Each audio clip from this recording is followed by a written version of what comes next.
Hello again, and thanks for joining me. I really wasn't expecting to record a video today, but I think many of us woke up to a bit of news this morning. Breaking news. New worries about the health of Queen Elizabeth. The 96-year-old monarch under medical supervision after her doctors expressed concern. All 4 of her children are now at Balmoral Castle. Since that first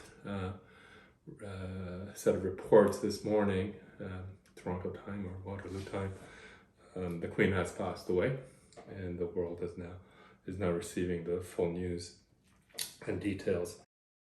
It sort of triggered a bunch of thinking. This may seem like an odd topic for the kind of videos that I've been doing, but part of it is a reflection that I am feeling pretty good these days. As you know, I'm seeing the end. I've been getting a lot of very encouraging comments as I quote sprint to the finish line, and this is part of the sprinting. And I'm really starting to try to engage some more thought into things.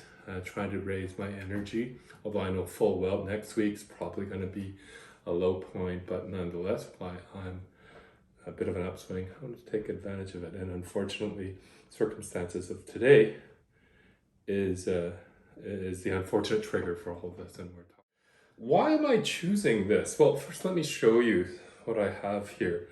So one of the things that, as you know, I did when I started thinking about chemo was to see if there's things I can do just to raise my energy that wasn't too taxing in one way or the other. And one of the things that I did was start sorting through a set of coins, old coins and currency notes that my parents passed on to me, that my dad passed on to me before he passed away about 20 years ago. They were one of the first Korean families to operate a convenience store in the Toronto area. So they worked pretty hard for the longest time. Didn't make a lot of money, but did pretty well for their children. And one of the things that they did was they put aside coins and bills that people you'd use to buy stuff, but they felt would have some value in the future. And here we are in the future. What did they leave? And this is just a sample. There's actually a big box full of more stuff. So there's a whole bunch of coins here you see. Just want to highlight a couple. So these are 50-cent coins. Before the year of something like 1968, all coins, or most of the major coins of the Canadian currency set, were minted with a fair bit of silver, pure silver in it. Here's some silver dollars. They all have sort of interesting Canadian themes and picture of the monarch on the back. Then there are these notes. So I starting with this. On the top is King George VI, the father of Queen Elizabeth, grandfather of who is now being referred to as King Charles. Kind of cool.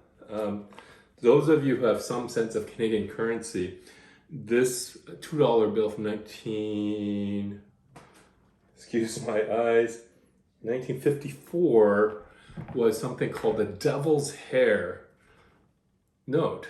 The engraving of the blocks for the printing at the mint created a hair treatment of Queen Elizabeth's hair that kind of looked like the face of the devil.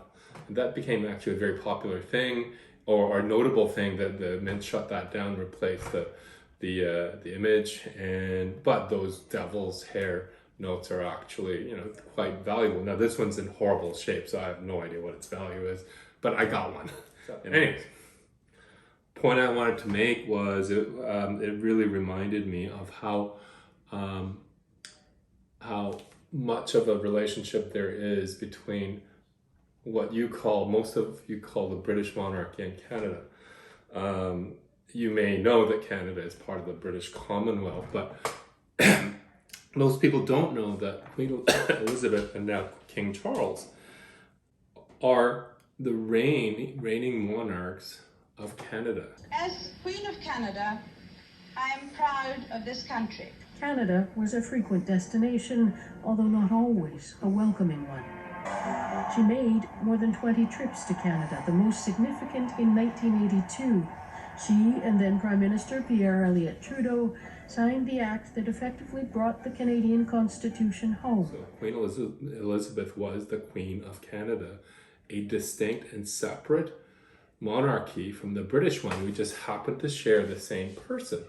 And we just assumed she preferred the weather in the UK and she preferred to stay over there most of the year. But she came here a lot and she had official responsibilities as the head of state of Canada. And London and the British Parliament had no governance authority over this country.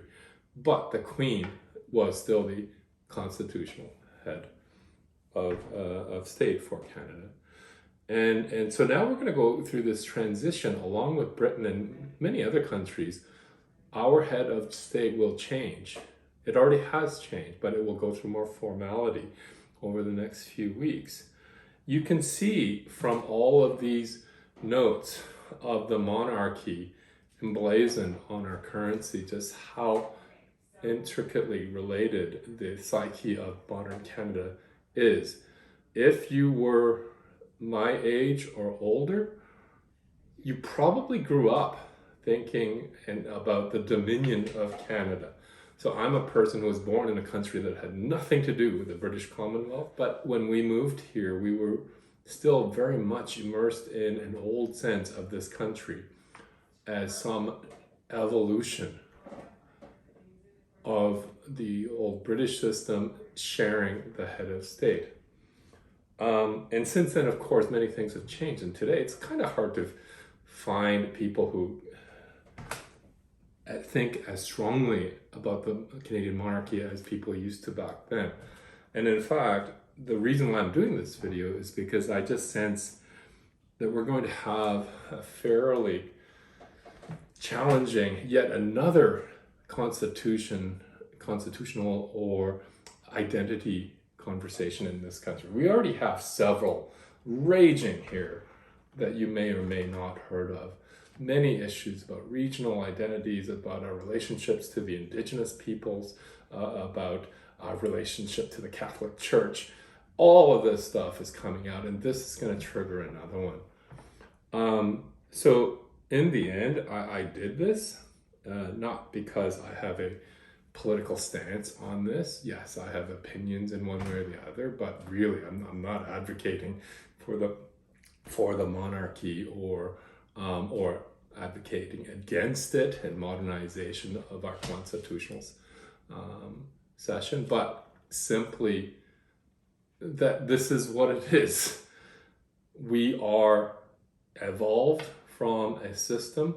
We have a substantial set of rules and laws and traditions that the country has had, and we're going to have to work with all of them, even if we want to make changes for all the right reasons. And this is going to be a very complicated, very stressful discussion and political processes coming up.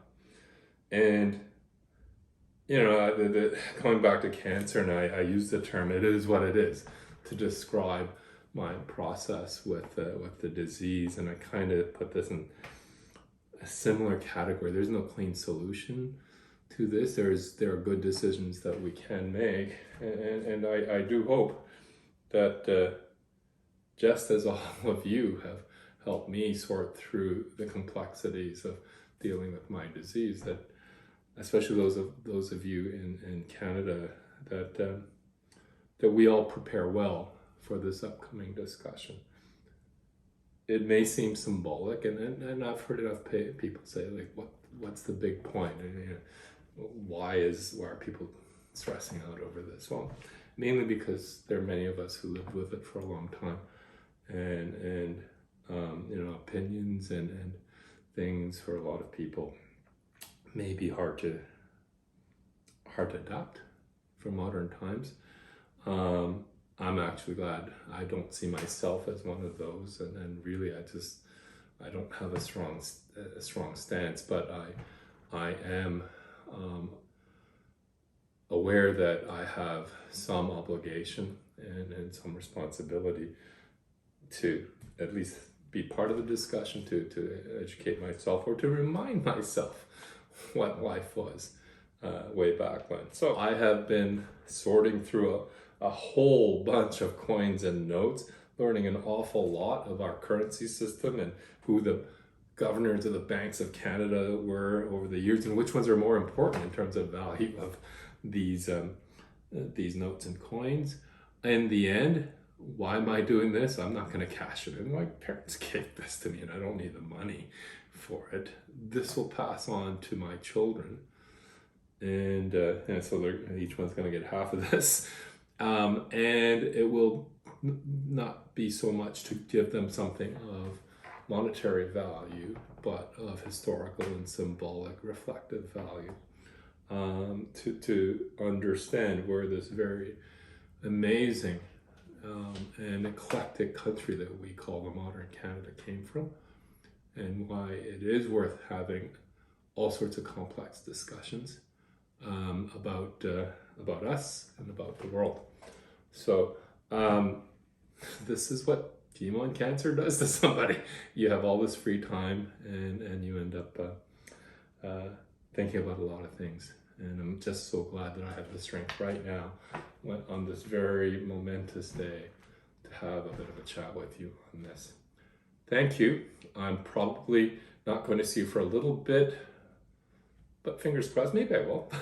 But I am going to head into a rough week or so as I finish my pills.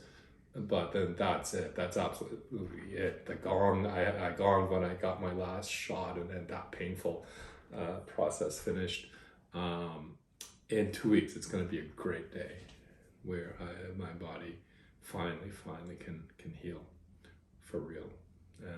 This is actually more about the larger healings. And so with that, thank you again for all your support. Those of you who have commented, who have subscribed, amazing. I couldn't have done any of this without you.